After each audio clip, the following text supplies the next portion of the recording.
না তোমরা জানো না মুর্শিদ বিনে খুদা মিলে না।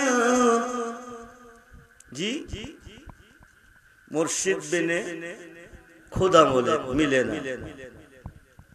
মুর্শিদেরই খেদমত করলে আল্লাহ রাসূল সব মিলে। এই কথাটা মসনবীর বর্ণনা। বহু আলেম, বহু মোল্লা, বহু মুসলমান মুর্শিদ কারে কয় চিনে না। মুর্শিদ কারে কয় চিনে না, অপব্যাখ্যা করে বলে যা করে আল্লাহ করবে, মুর্শিদে করবে কি? মুর্শিদের কোনো প্রয়োজন নেই। খুব মনোযোগ। রাত্র অনেক হয়ে গেছে, আমি আপনাদেরকে বেশিক্ষণ কষ্ট দেব না। তাবারক আছে বাবা না? আমার বাবা, আমার রুহানি সন্তান সুজাত মেম্বার সাহেব মাহফিলের আয়োজন করেছেন আপনাদেরকে নিয়ে, আপনাদের জন্য তাবারকের ব্যবস্থা করেছেন। কিছুক্ষণ পরে দোয়া হবে, আপনারা তাবারক নিয়ে চলে যাবেন। আপনাদের দেশে ফসল কাটা হচ্ছে, ধান কাটা হচ্ছে, কাজে ব্যস্ততার ভিত্তিতে আসেন।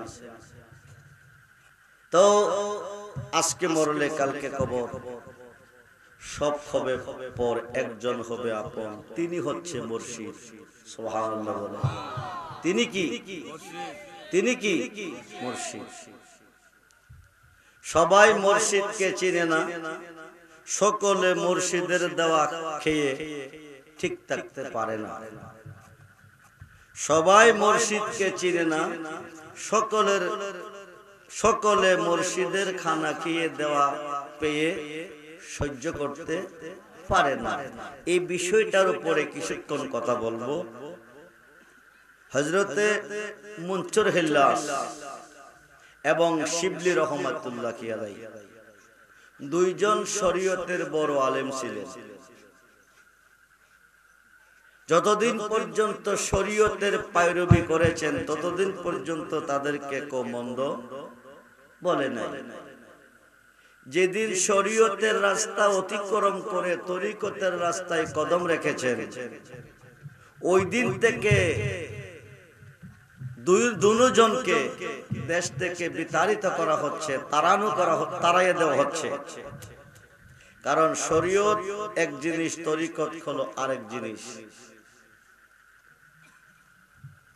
তো মুনসুর হিল্লাস এবং হযরতে শিবলি রহমাতুল্লাহ আলাইহি দুইজন দেশ থেকে বাহির হয়ে গেলেন। দীর্ঘদিন পরে মুনসুর হিল্লাস বাড়িতে আসলেন। মুনসুর হিল্লাসের এক বোন ছিল, কুমারী মেয়ে, অবিবাহিত, রায়না নামে। উনি মুর্শিদের খাতে খাত রেখে বায়াত গ্রহণ করেছেন। রাইতের নিশীতে গহীন জঙ্গলের ভিতরে মুর্শিদের দরবারে আসা যাওয়া করে। শরীয়ত পন্থী একদল মোল্লা, তারা তরিকত বুঝে না। মুনসুর হিল্লাসকে বলতেছে, তুমি মানুষকে বুঝাইবার জন্য দেশ বিদেশ ভ্রমণ করতেছো, তোমার বোন অবিবাহিত মেয়ে রাতের 10টার সময় চলে যায়, শেষ রাত্রে বাসায় ফিরে কোথায় যায়, কোথায় থেকে আসে, তুমি কি তার কোনো খবর রাখছো? কোথায় যায়, কোথায় থেকে আসে, তুমি কি কোনো খবর রেখেছো? মুনসুর হিল্লাস বিশ্বাস করে না। তো ওনাকে বারবার বলা হচ্ছে, তাইলে তুমি পরীক্ষা করে দেখো। 3 দিন চলে যাচ্ছে, মুনসুর হিল্লাস বাসায় আছে, রায়নাগর থেকে কোথাও যায় না। মুনসুর হিল্লাস বলতেছে, তোমরা বলছো আমার বোন ঘর থেকে বাহির হয় 10টার পরে, রাতের 12টার পরে আসে, কই আজ 3 দিন চলতেছে, সে তো ঘর থেকে কোথাও যায় না, তুমি পরীক্ষা করো। একদিন মুনসুর হিল্লাস বলতেছে, আজকে আমি বোনকে বলবো যে আমি বাসায় থেকে চলে যাব, আজকে রাত্রে আসবো না। এই কথা বলে তিনি সন্ধ্যার আগে ঘর থেকে চলে গেলেন, গহীন জঙ্গলের ভিতরে ঢুকে গেলেন। আজকে পরীক্ষা করবে বোন কোথায় যায়। রায়না সন্ধ্যার পরে রাতের 10টা যখন বেজে গেল, ঘর তালা দিয়ে ওনার মুর্শিদের দরবারে গহীন জঙ্গলের ভিতরে খানকা শরীফ আছে, ওখানে চলে যাচ্ছে। মনসুর খিল্লাস পিছে পিছে যাইতেছে, রায়না আগে আগে যাইতেছে। রায়না মনসুরকে দেখে না।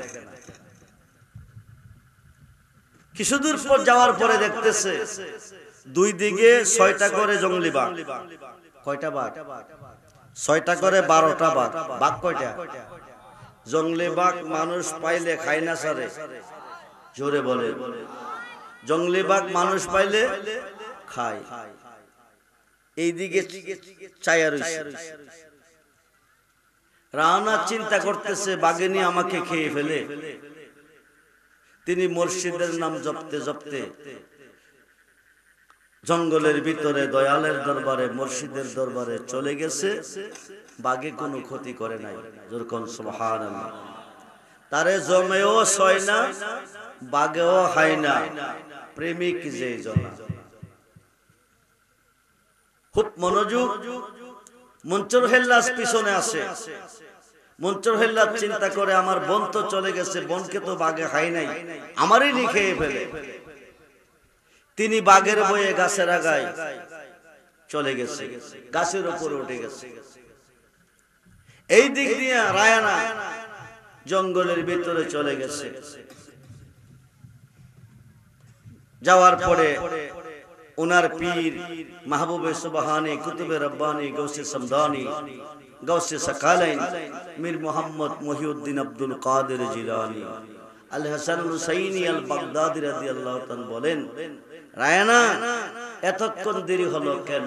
হুজুর, রাস্তা দিয়ে আসতে গিয়ে দেখি দুই দিকে 6টা করে 12টা জঙ্গলি বাঘ বাঘিনী খেয়ে ফেলে।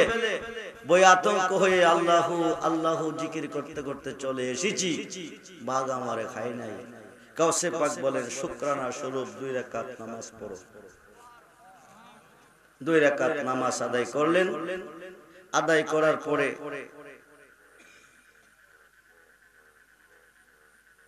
11টা প্লেট বেহেশতি খানা এসেছে। সুবহানাল্লাহ বলেন। আল্লাহ পাকের পক্ষ থেকে জান্নাতি খানা এসেছে। 11টা প্লেট দৌত করে বললেন। রায়না বললেন, হুজুর, আমরা মানুষ 10 জন, 11টা প্লেট কেন দৌত করব? হুজুর গাউসে পাক বলেন, একজন অতিথি এসেছে, একজন মেহমান এসেছে। মেহমান কোথায়? ওই যে দেহ গাছের আগায় বসে আছে। তুমি ওনাকে নিয়ে 1 প্লেট খানা আগে দিয়ে আসো। কারণ সিস্টেম হচ্ছে, মেহমান যদি আসে, অতিথি যদি আসে, অতিথির খানা আগে দিতে হয়। গাছের তলে যায় দেখেন ওনার ভাই, আপন ভাই মনসুর খিল্লাস। ভাই খানাটা নেন, আপনি খানা খান। ওনাকে খানা দিয়ে আসলেন, তারা খানা খাইলেন। খাওয়ার পরে মনসুর খিল্লাস প্লেটটা জিহ্বা দিয়া চুইসা চুইসা খাইতেছে। এত সুস্বাদু খানা ওনার জীবনে কোনোদিন খায় নাই। এই খানাটা খাওয়ার পরে বলতেছে, আরেকটা প্লেট যদি খানা পাইতাম আমি খাইতাম। রায়নার খানাটা গাউসে পাক দিয়ে বলছেন, তুমি এই খানাটা নিয়ে যাও, রোজা রাখবে। রোজা রাখার পরে তুমি ইফতার করবে। ইফতার এই খানাটা দিয়ে করবে। তুমি সারা এই খানায় যেন কোনো মুখ না দে। যদি একটা মশা অথবা একটা মাছিও যদি মুখ দিবে, মশাও মাছি পাগল হয়ে যাবে। সুবহানাল্লাহ বলে। তুমি সারা এই খানাটা কেউ খাইতে পারবে না। রায়না কাপড়ের আঁচল দিয়া ডেকে নিয়ে যাচ্ছে। মনসুর খিল্লাস পিছন থেকে বলতেছে, বোন, খানাটা আমাকে দে, আমি খেয়ে নেই। খানাটা আমাকে দে, আমি খেয়ে নেই। কিন্তু মুর্শিদ বলে দিয়েছে, তুমি সারা মশাও যদি মুখ দিবে, মশাটা পাগল হয়ে যাবে। বাইকে দেয় নাই। বাসায় চলে গেলেন, রোজা রাখলেন। রিকোয়েস্ট করতেছেন, খানাটা আমাকে দিয়ে দাও। রায়না খানা দেয় নাই। শেষ পর্যন্ত ইফতারের টাইম গনিয়ে আসতেছে। রায়না খানাটা আলমারিতে রেখে গোসল করতে গেলেন। আয়েশা তিনি ইফতার করে খাবেন। এদিক দিয়া মনসুর খিল্লাস এই খানাটা খেয়ে প্লেটটারে বাইঙ্গা বিস্কুটের মতন চাবাইয়া খাইছে। যেরকম সুবহানাল্লাহ। খাইয়াই বলতেছেন আন্নি আনাল হক, আন্নি আনাল হক। সুবহানাল্লাহ বলে। মুনচুর হিল্লাস পাগল হয়ে গেছে। কি হয়ে গেছে? জোরে বলেন, কি হয়ে গেছে? পাগল হয়ে গেছে। রায় নাইসা খানা আর পায় না।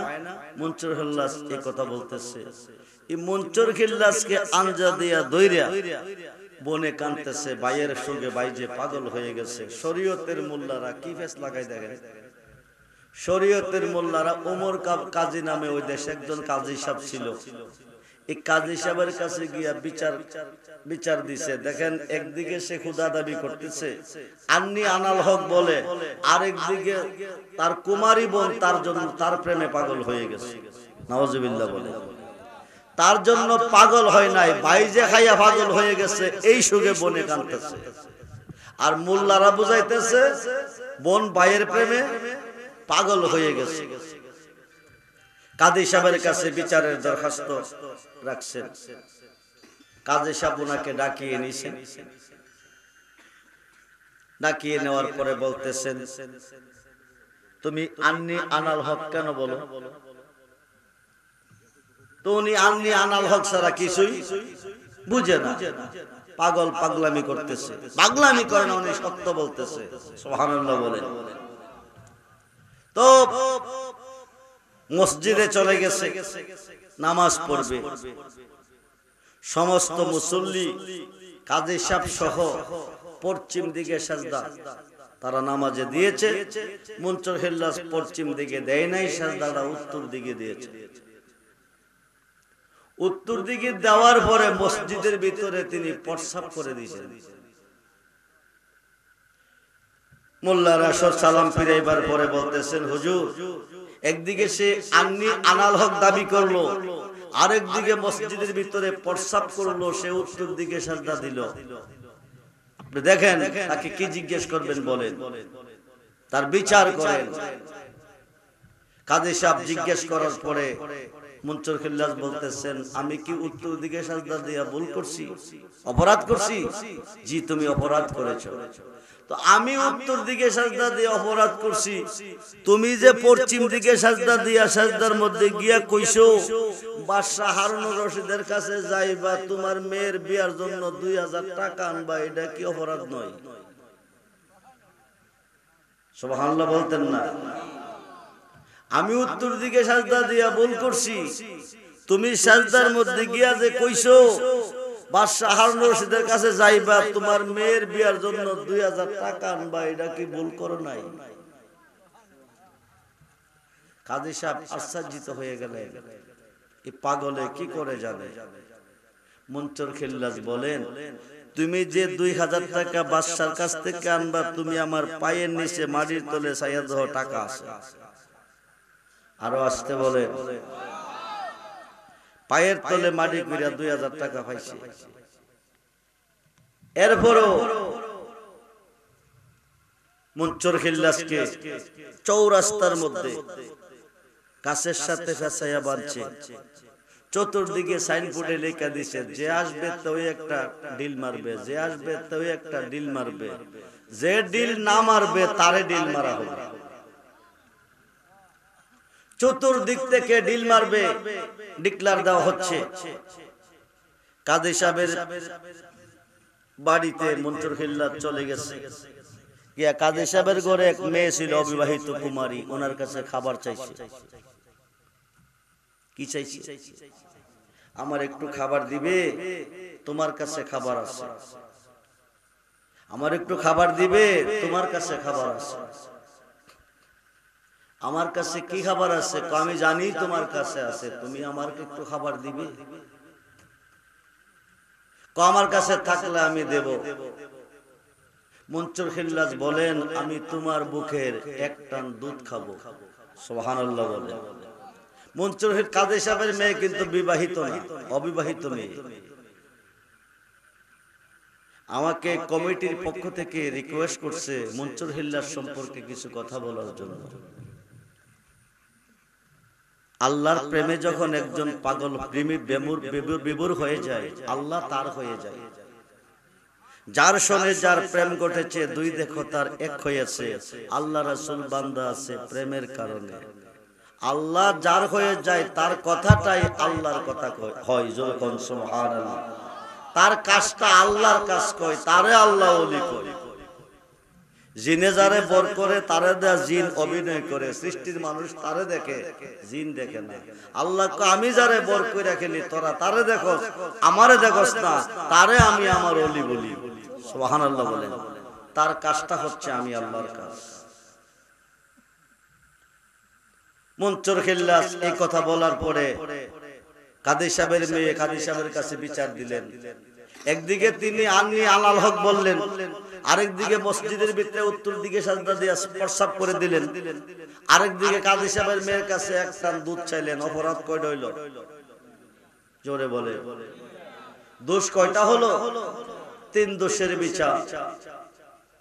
গাছের সাথে ফেসাইয়া বাঁধছে, যেদিকে যায় ওই ইট পার্কেল মারে, যেদিকে যায় ওই ইট পার্কেল মারে। আমি খাতে দুইরা মাথায় নিলাম শাম কলঙ্কের ডালা গো, তার মতন আর নাই জ্বালা। ববেকে কই পিরিত বালা গো, তার মতন আর নাই জ্বালা। মারতে মারতে মারতে মারতে পুরা বডি দেয়া রাজা রাজা করে ফেললেন। কিন্তু মনসুর মরে না। প্রেম করিলে প্রেমিক মরে, প্রেম তো প্রেমিকারা দিশাহারা মরণের ভয় করে না। মতু আনতা কাবলা মতু, মরবার আগে একবার মরো। কি করো? মরণ তো একদিন আছে না নাই? কিন্তু মরবার আগে একবার মরো। যদি মরতে পারো, অনন্তকালের জীবন, এই জীবনটা 2 দিনের, ইহকালের জীবনটা 2 দিনের, কিন্তু পরকালের জীবনটা অনন্তকালের। অনন্তকালের জীবনের শেষ নাই। ওই জীবনে যাইতে হলে, অমর হয়ে থাকতে হলে, মরবার আগে একবার মরো। যদি মরতে হয় তাহলে প্রেম করো। কার সাথে? আল্লাহর সাথে। কার সাথে? জোরে বলেন, কার সাথে? আল্লাহর সাথে। প্রেম করতে হলে এই যুগে 4 তরিকার একজন কামেল মুর্শিদের সাথে, একজন কামেল ওলির সাথে আপনি প্রেম করতে হবে। এই মর্মে 2 লক্ষ হাদিসের হাফেজ আল্লামা জালালউদ্দিন সুয়ুতী রাহমাতুল্লাহি আলাইহি শরহে সুদূর নামে একটা কিতাব লিখছেন।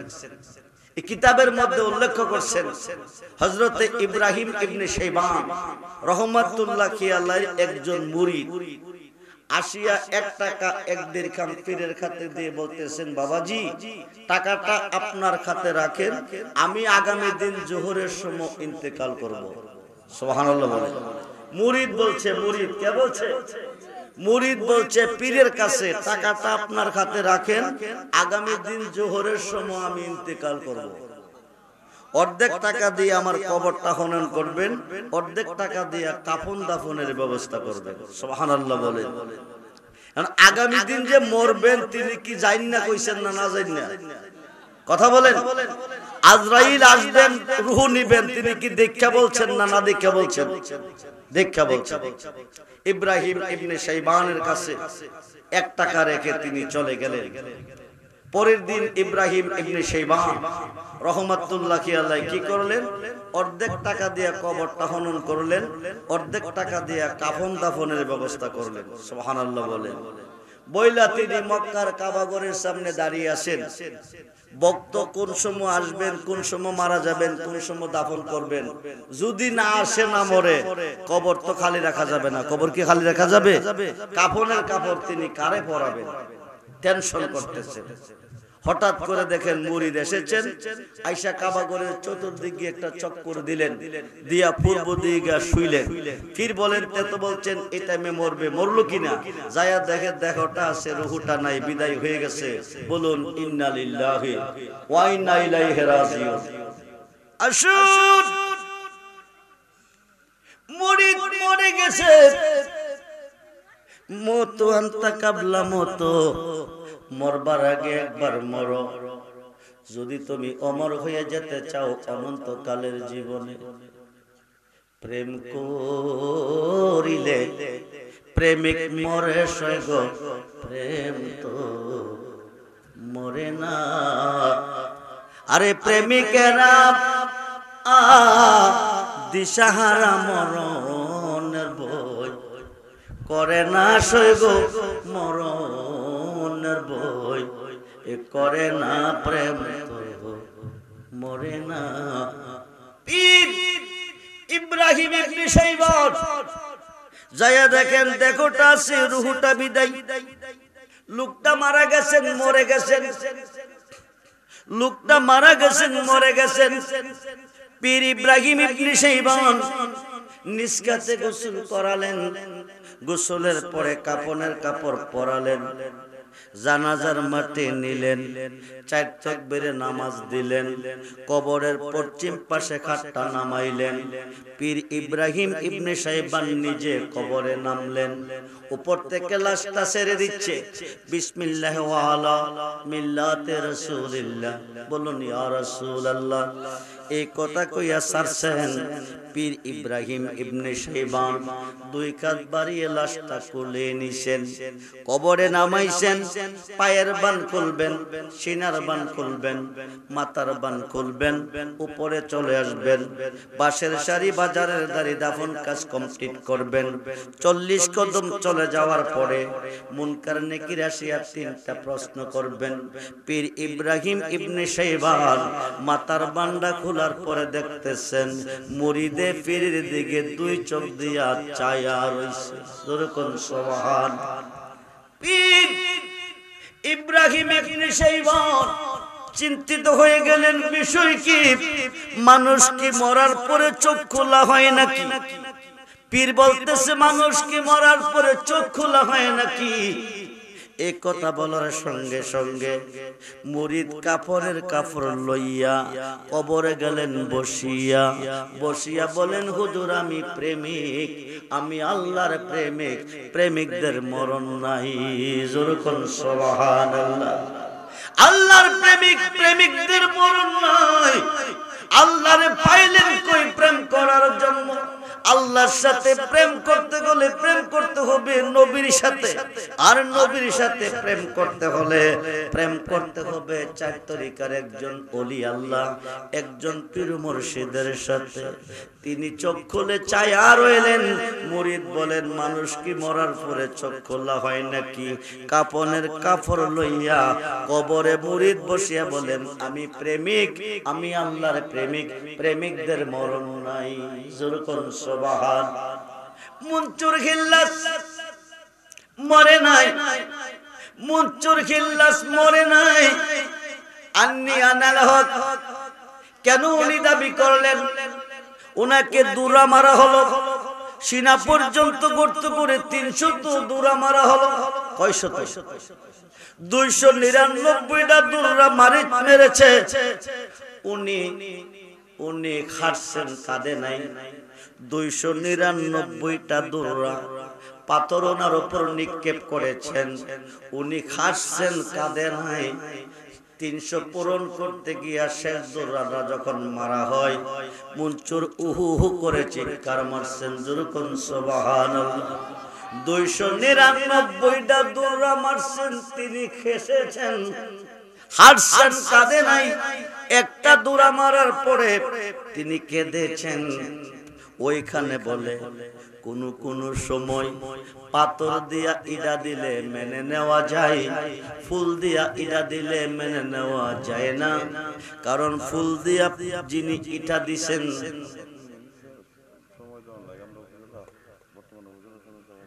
নারায়ে তাকবীর, নারায়ে তাকবীর, নারায়ে তাকবীর, আল্লাহু আকবার বলেন, নারায়ে তাকবীর, নারায়ে রিসালাত, নারে গৌসিয়া, আহলে সুন্নাত ওয়াল জামাত। সম্মানিত চেয়ারম্যান সাহেবের আগমন, উপজেলা চেয়ারম্যান সাহেবের আগমন, মাহফিল কমিটির পক্ষ থেকে, পয়লার কান্দির পক্ষ থেকে চেয়ারম্যান সাহেব কিছুক্ষণ কথা বলবেন। উনি কথা বলার পর আমি আমার বাকি আলোচনাটা সমাপ্তি